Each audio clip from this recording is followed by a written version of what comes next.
Қайырлы таң, құрметті тыңдармандар. Таңғы аста таңғы жаңалықтарымызбен бөлісеміз.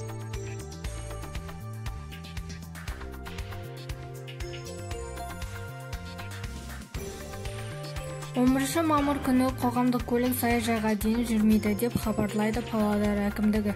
Мұндай шара COVID-19 таралуының алдын алуға және автобустар мен трамвайларда санитарлық іс-шаралары өткізуге, аялдама павильондарын дезинфекциялауға байланысты қабылданған. Қалалық әкімдікке қоғамдық көлік 12 мамыр, яғни сейсенбіден бастап кестеге сай жүретінін айтады.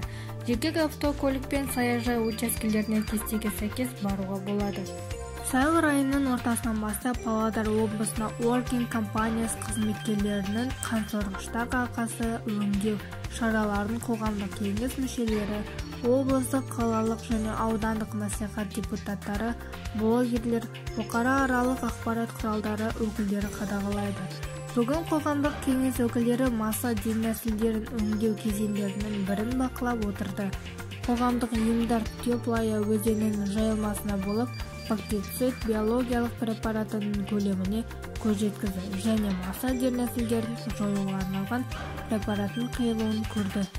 11 мамыр күніне арналған ауа райы 2020 жылы оңтүстік циклоны ылғал және жылу қорымен республиканың оңтүстік облыстарына өз ықпалын тигізіп, жаңбыр, кей жерлерде қатты жаңбыр, найзағай күтіледі.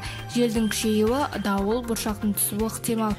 Солтүстік шығыс бағытында ығысып циклон бірінші орталықта, содан кейін еліміздің солтүстігінде жаңбыр және ауа температурасының аздаған төмендеуіне алып келеді.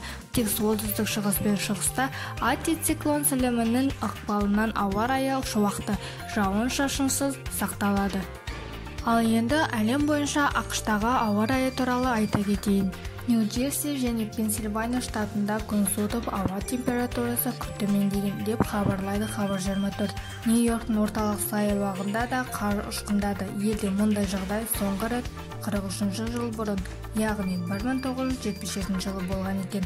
Канаданың Торонто қаласында да осындай жағдай. Онда да қар жауып, күн суытқан.